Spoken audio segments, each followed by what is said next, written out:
Hey everybody, welcome to today here on BNB Podcast. Hey, we're going to talk about the presidential debate that just happened last night. We want to make sure we're not losing too much time out of it, so I know we're going to get this up as soon as possible, but we're really excited about talking about it, obviously current events and stuff. So what do you think about it?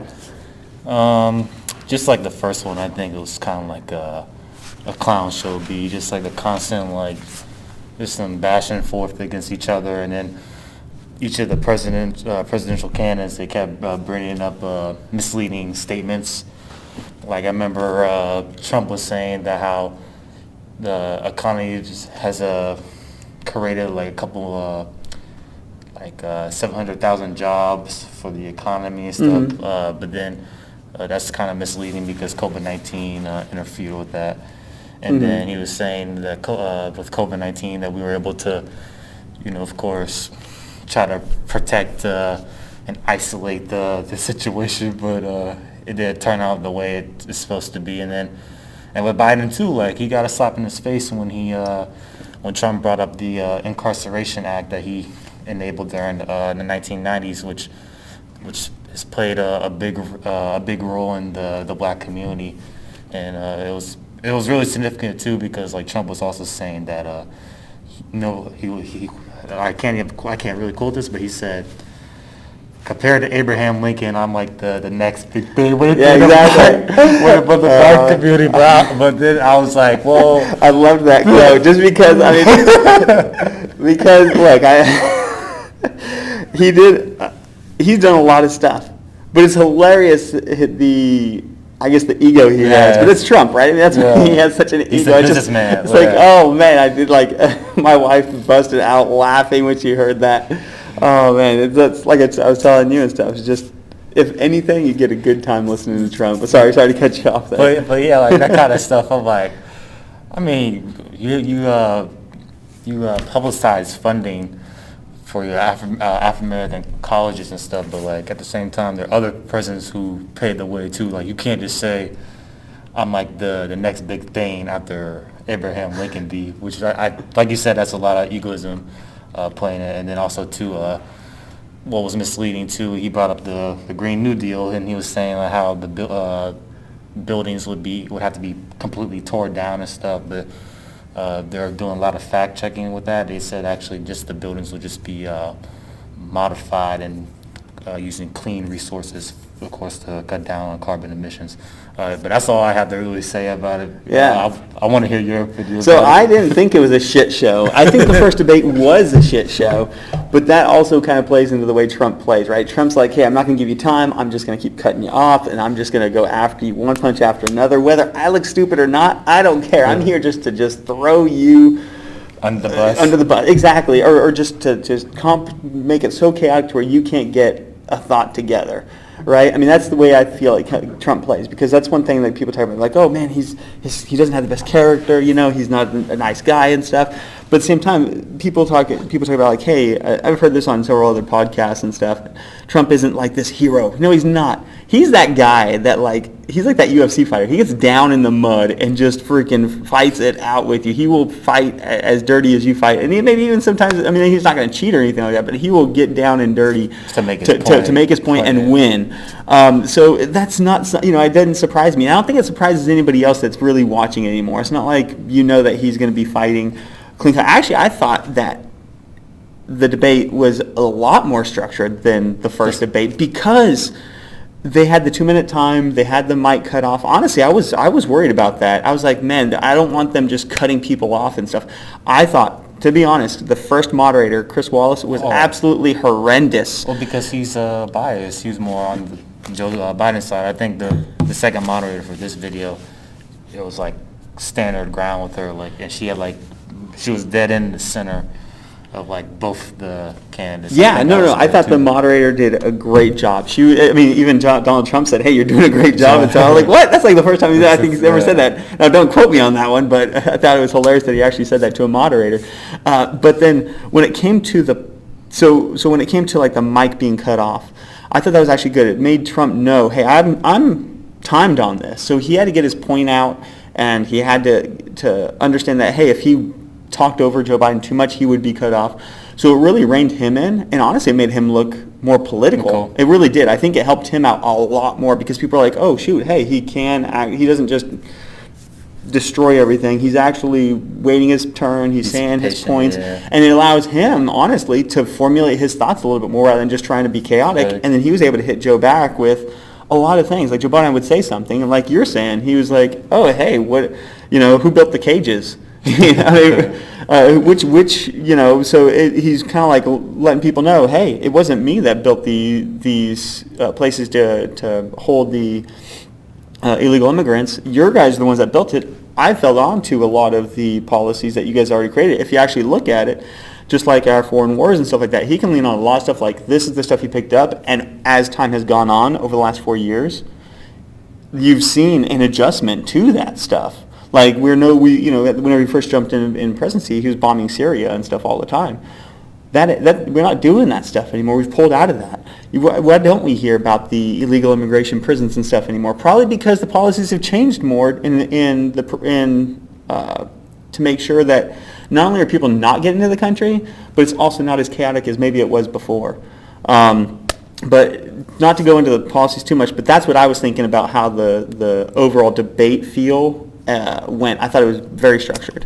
Very structured. Very structured, as in they had their 2-minute time periods. They spoke when they were supposed to speak. They allowed the other one to answer, and I thought it wasn't as much of a shit show as people had said it was from the first debate. Okay, but all right. So let me ask you another question too. Do you think? Remember how there was a lot of misconception about this debate becoming virtual? Yeah. Due to Trump's incident with COVID-19. Yeah. Do you think if it went virtual, do you think it could have been something that would be catastrophic later in the presidency? I think that if it was going to be virtual, it wouldn't have happened. Because I myself, I wouldn't have. I don't think a lot of people would have watched it. To be honest, I don't think I would have watched it if it was virtual. I want two guys live to be sitting there to be able to do this. Because let's be honest, Trump or Biden could be sitting here just like us right now with a guy standing on the other side of the camera feeding information to you, and you just you're able to do it. Or even cue cards, giant cue cards right behind this freaking camera as giving us the answers to the questions and stuff. I mean, how is she supposed to do that? I mean, you're going to be able to find these questions and answers, and honestly, if you did that, you could honestly set yourself up better, such as at the way into the debate, when Trump was asking about fracking and the oils, and he asked if Joe Biden was going to get rid of in essence, I'm not going to quote him per se, but get rid of our oil industry. And Joe Biden said yes, directly said yes, he was going to close it all down within like 10 years or something like that. Now, how do you think people are going to feel about that? The people that are in the oil industry working for it, people that rely on the oil industry to work for it. I mean, those kinds of things I don't think are going to happen as well whenever you are sitting in a place like that. Because, again, people on the other side of the camera, because I'll be honest, they're going to be there. You're not going to sit there and not have people trying to help you out. They're going to be over there. Everyone's going to be shaking their head. Don't say yes. But then you don't have that there. So he blurts this out, letting us know that, hey, yeah, he is intending to do that. And to me, that's a major thing, because that's a huge economic step for our country. And if he's going to sit there and cancel huge jobs inside of Texas, Pennsylvania, Ohio, heck, New Mexico, northwest New Mexico's got a ton of that stuff. Whenever I was always driving through up into Farmington area, there's tons of fracking areas up there as well. We have fracking in a lot of places to help our own economy out. And if you just cancel that stuff, all those jobs are gone. Not to mention the fracking and the refineries. That's also the truckers that have to do that. What other industries rely on all that stuff? And plus, how are you going to be able to create, just like I think we were talking about this the last time, how are you going to replace this stuff? How do you replace this stuff? You know that these batteries and stuff for this clean energy requires like very polluted, heavy minerals and metals that's actually extremely dangerous for us to produce clean stuff. Well, how are you going to produce that stuff if you don't have it? How are you going to reproduce it? And who's to say that all because it's clean in the end, making it, how is that any cleaner than it is that any dirtier than it is for us to produce our own clean energy that we know is the cleanest in the world? Cleanest in the world? Yeah. Our coal is the cleanest in the world. I will say that hands down. I don't think so. Who do you think makes cleaner oil and coal than us? Definitely not United States, I'll tell you that. All right, do you think China does? No, of course You know not. they don't. Of course not. Nor Hey, who- Russia, nor, I'm not talking about any superpower. Yeah, who produces oil though outside of that stuff? If it's not us, China, Russia, then you're looking at OPEC or Venezuela. Oh, so you're You think the talking... Middle East producing oil produces cleaner oil than us? No. Okay, so let me rephrase the question. So you're basically saying, as a producer... Yes. As a producer, okay. I thought you were speaking as in Just like our coal. we have like the cleanest oil when it comes to like making sure like it's regulated, make sure it's clean, make sure it's Yeah. within a standard. That's why I thought you were Oh, no, talking not the about. standards, no, just our production. Just like our coal is the cleanest in the world. We produce it. We make sure, because all those standards we built into our Okay. own stuff. And when we sell it off, whenever we get it from other people, it's kind of like a shit show, It's like, Well, man. they have to step in and of course Yeah. act on it. Yeah, but- precisely. So either way, that's kind of what I was looking at with it. What are your thoughts on some of the policies and how it went? I think Trump just needs to stop. He needs to stop being so misleading too. Like I think it's just like he's been in for 4 years. Like if he wants to do another term, like he needs to stop. He needs to stop lying. Be like, it just like it kind of annoys me a little bit because like you're supposed to be the president. You're supposed to be the example, the prime example of the citizen of the United States of America. But when you keep lying about all this stuff, like it just keeps edging on. It's not really, like I said, like how you say, it's not good character for somebody like that. So give me some examples. Like I said, with the Green New Deal, with the jobs. Let's see. He was misleading with COVID-19. When that's a big slap to his face too because he got COVID-19. That's the only three I'm more. Okay, so let's knock those out one at a time then, right? How's that sound? I think that'd be fine. good. Yeah. So, COVID-19. What was he lying about with COVID-19?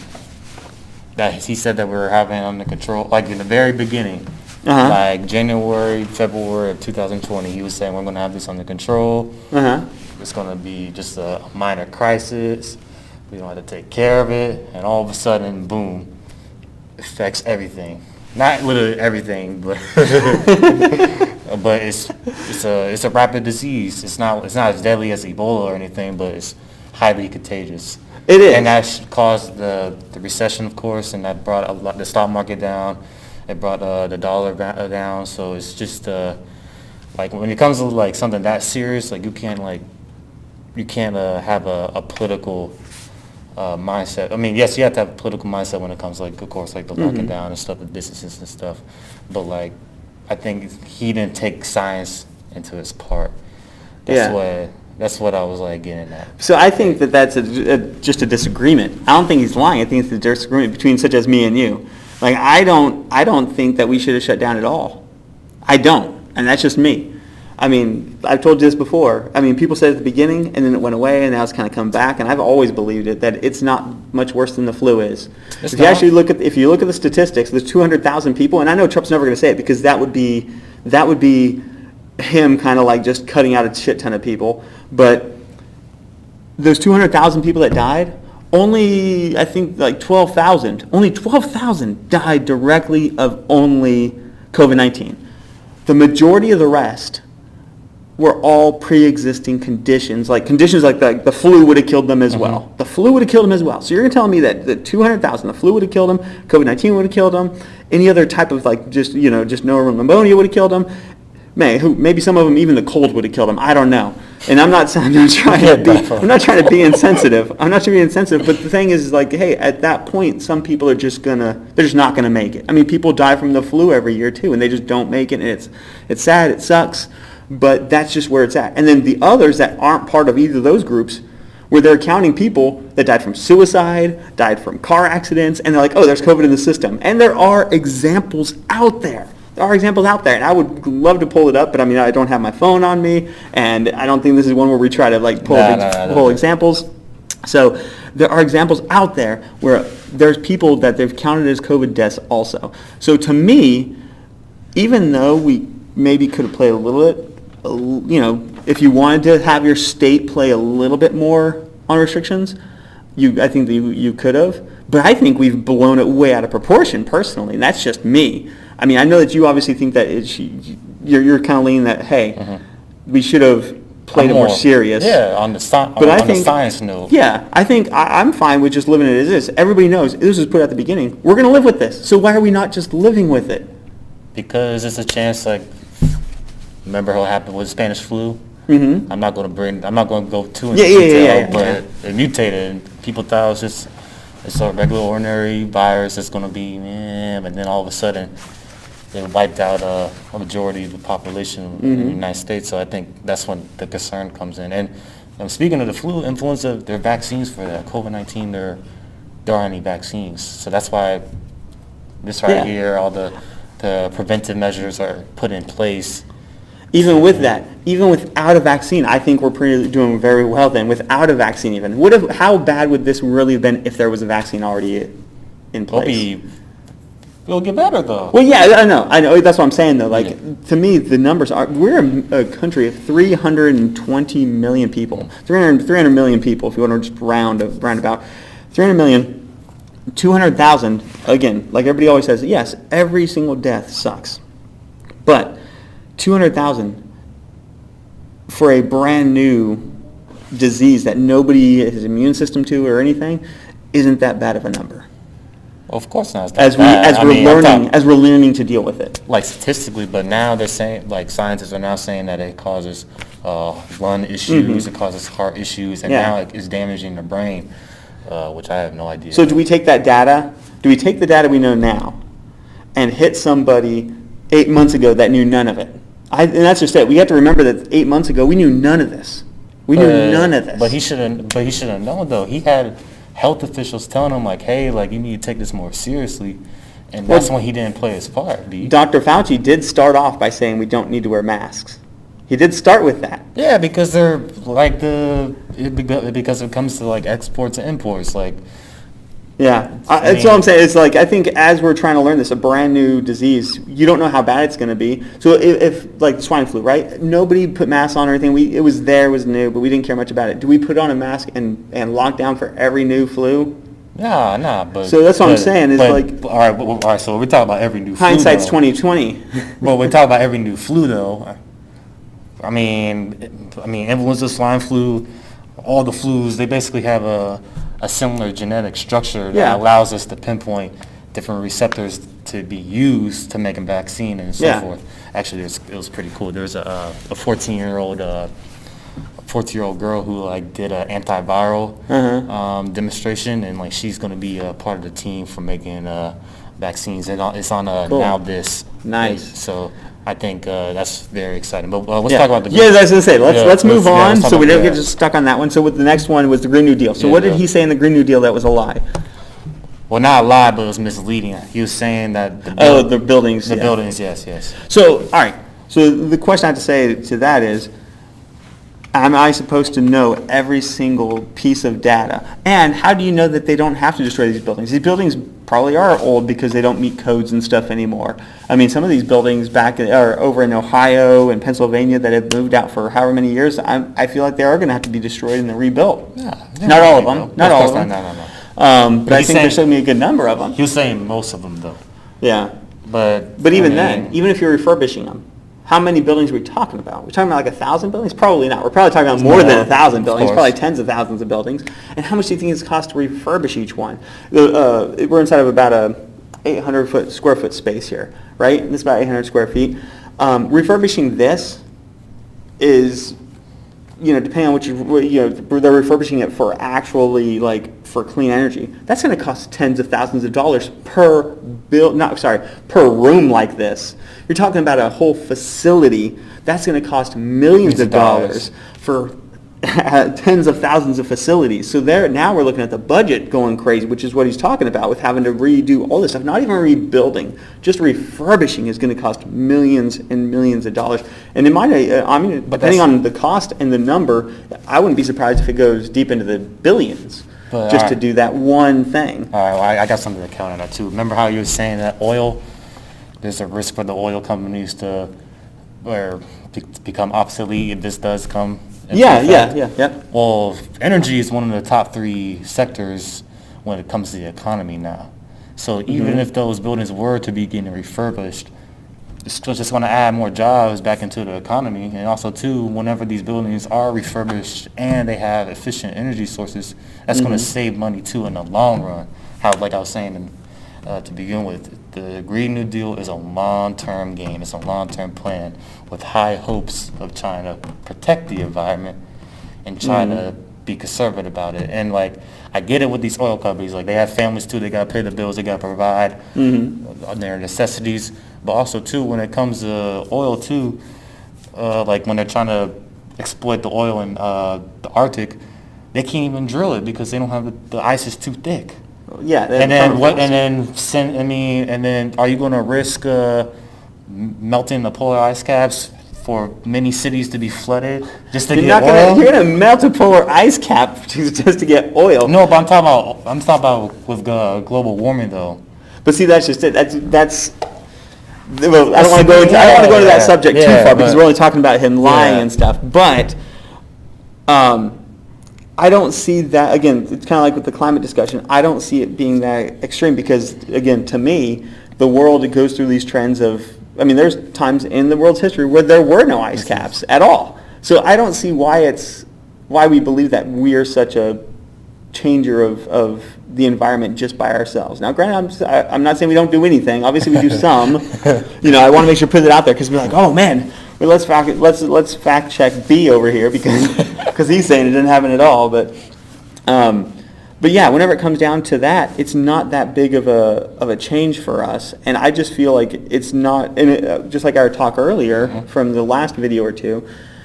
That's not the Green New Deal, even though it's over time. It really is not an incremental change, though. It really is like over that time, like you are running at a sprint for the entire 10-year transition.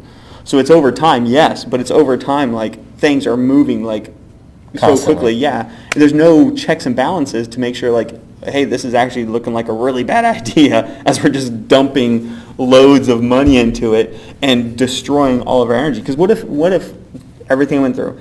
Biden becomes president, Green New Deal gets approved, and then 10 years from now, we're completely switched over. But then a quarter of the way in, we're switching over, all the oil companies are starting to go belly up, and we find out that the Green New Deal is just going to actually destroy us, and we try to turn around, and there's no turning back because all those oil companies went belly up because we're starting to move over to these other fuels and stuff. What do you mean destroy? You talking about the economy? Yeah, exactly. Okay. I mean, because then at that point, nobody cares about, I'll be honest, if everybody is not making any money, nobody's going to care about the environment. Mm-mm. The only reason why we care about the environment is because we are able to because of what we have, which is why I like these slow steps to maintain what we have and improve steadily into what's better. Whether that in the end becomes the Green New Deal, which I don't think is the answer, or something else that whatever the better answer is. Alternative. Exactly. Okay. So that's what I look at. So sorry, let's move back on to the next because I think we kind of hit it. Unless there's anything else we want to bring up. So COVID-19, Green New Deal. 700,000 people. Yeah. The economy growth. Yeah. Within the United States because of.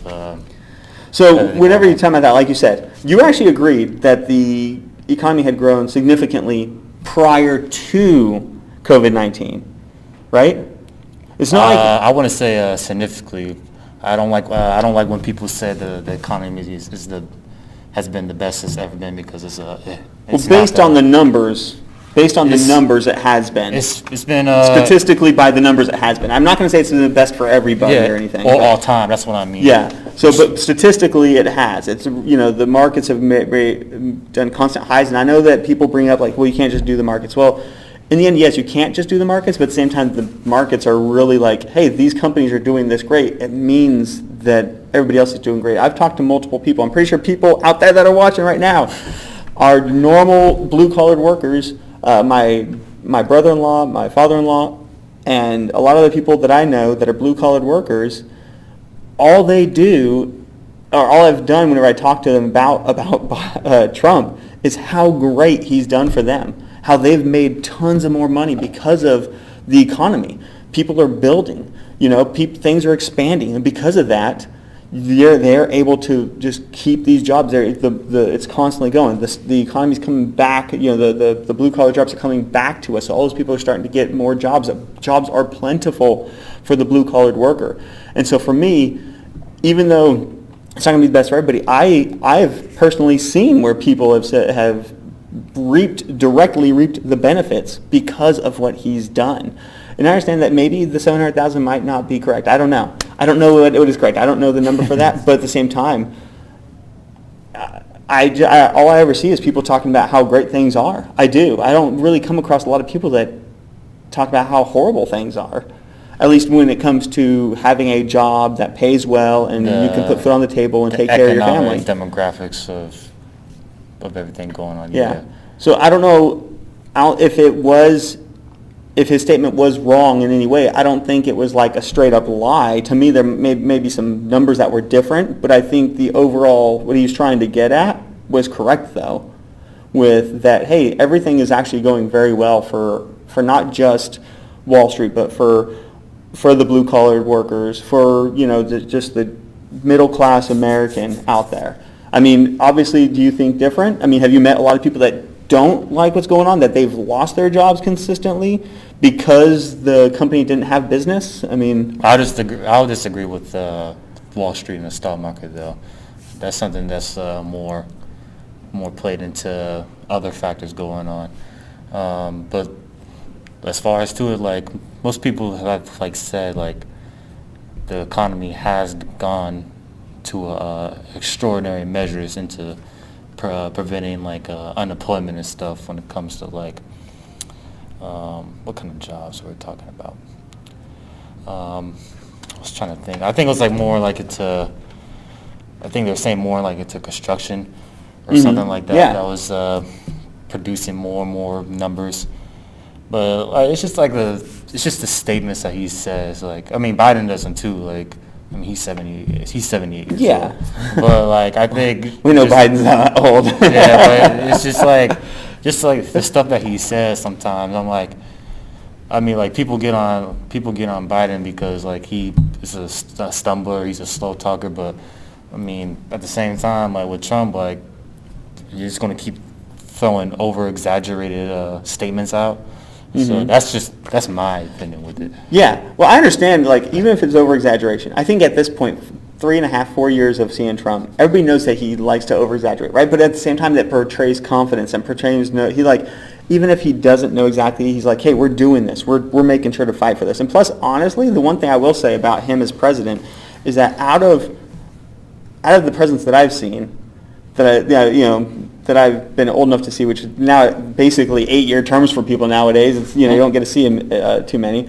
He actually has done, or at least attempted to do, almost all the stuff on what he's told people, to where that confidence, whenever he says, hey, this is what we're doing, I'm hey, he might not get it, but at least I can say that he's probably working towards it. It's a very good chance that he's working towards what he's saying, whether a vaccine's going to be ready before on November 1st or in a month. It might not be there, but I know he's probably really pushing people this is what we're doing, or hey, the economy may not have done that well, but he's pushing to make sure to do that. Like you said, maybe he's boasting about giving the $500 billion to the black colleges and universities. Mm-hmm. Yeah, you're right. He's boasting about that, and it's not him being humble and stuff. But I think that's good though. Yeah, I think it's awesome, yeah. And that's something that you put on your resume, right? Yeah. To say, look, I've done this stuff to help people out. To me, he's done a very good job of trying to keep everybody, to try to take care of everybody. And I really feel he actually looks at everybody hey, these are Americans. Biden said that. He's I don't see blue states and red states. I think honestly, Biden shouldn't be bringing that up because Trump's the one that actually has helped people across the board, no matter who you are. Just like they said, black colleges and universities had to get the money every year. I didn't know that. But then he guaranteed it for 10 straight years. That's pretty insane. Yeah. Granted, he has said some questionable things though about the minority communities though, but I do like him actually proving it more on a factual statement though. Yeah. With this, but it's still my opinion though, with everything going on, that I think he just needs to be more professional Yeah. and not just too overconfident, because I mean, I don't know. this is a this is honestly it's not a race. It's more of a marathon. You gotta. Yeah, I totally understand that. I don't know. I just feel like that confidence is something that it makes people who are totally all about him. That makes him feel like, hey, he knows what he's doing. He's at least portraying confidence rather than him portraying weakness, right? I mean, you want strength. One thing that they look at for presidents and leaders across the board is they always portray that strength, and you don't want to be someone that doesn't. His confidence like that, to me, is just, even if it's wrong and stuff, it's just it's portraying that strength, portraying like, hey, I'm going to get this done. I know what I'm doing, and I think that might be part of his gameism of the presidential debate. But at the same time, like I said, he at least pushes for it, and he really fights for it and stuff. Let's move on to the last thing so we don't take up too much more time. But I wanted to bring it up to you was Joe Biden and the constant stuff from Trump about Joe Biden. You're talking about lying and stuff. Joe Biden's record with now Russia, Ukraine, dealings in China. How do you feel about that? Because you talk about Trump lying, but Biden, if this stuff, which there's a lot of damning evidence already, how do you feel about that? That's a good question, though. So, like with his son and his interactions with the Ukraine, that's questionable. That's very questionable too. Like I think I don't know. Like when it comes to like that kind of stuff, I try to like stay out of that.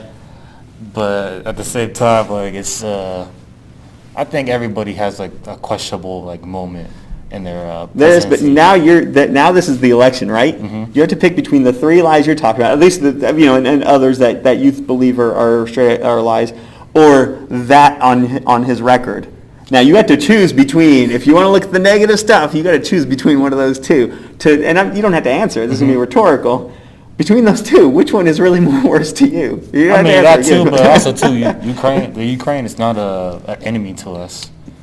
Does that mean that you find ways as a politician to make yourself a lot more money? Trump was doing that shit with Russia. Doing what with Russia? Trying to get more revenue from Russia. You didn't hear that report? What report? What report that you're talking about where Trump's actually trying to get more money from Russia? Because I have yet to hear anything of him as the president trying to get more money for himself from Russia. Okay. Because Biden, there's emails from Biden's son talking about him getting tons of money and and getting it to Joe Biden himself. Plus we know about his son also making I think $50,000 a month as an energy consultant with no energy experience. You gotta come on, man, come on. All right. So we all know that Vladimir Putin, he's kind of Cujo, for Russia, but also too, they have meetings together. That's live. They had meetings together, which were questionable, and there are rumors stating that there are interactions between the Russian government and Trump, and him getting more information when it came to winning against Biden. And there would be more, like I said, it's just a rumor. Yeah, no, I'm listening. But also, too, that he was gaining revenue for his presidency, for his term. Okay. So, I mean, that's something that I would have to get some more information on, because I haven't heard about it. So it's not something that popped up. Send it to me. I'd love to see that. I got you.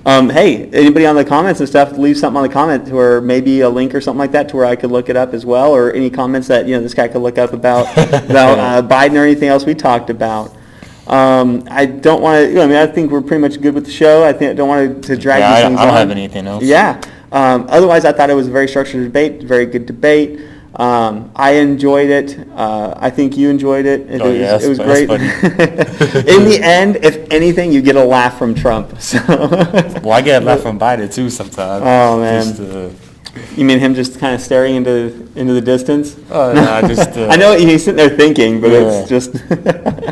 I think he's at least displaying what he can do in the debate still. Like it's just like sometimes it's too funny, like see it up, it's like like, but yeah, I'm not gonna I'm not going to make fun of him because of his age, though. It's just- Yeah, no, that's fine. Hey, we're all guys. He can take it. All right, hey, close it out for us then. All right, cool. Thank you, everybody. Please like and subscribe to our channel, and we'll be continuously posting new content. Yep. Hey, don't forget to comment as well.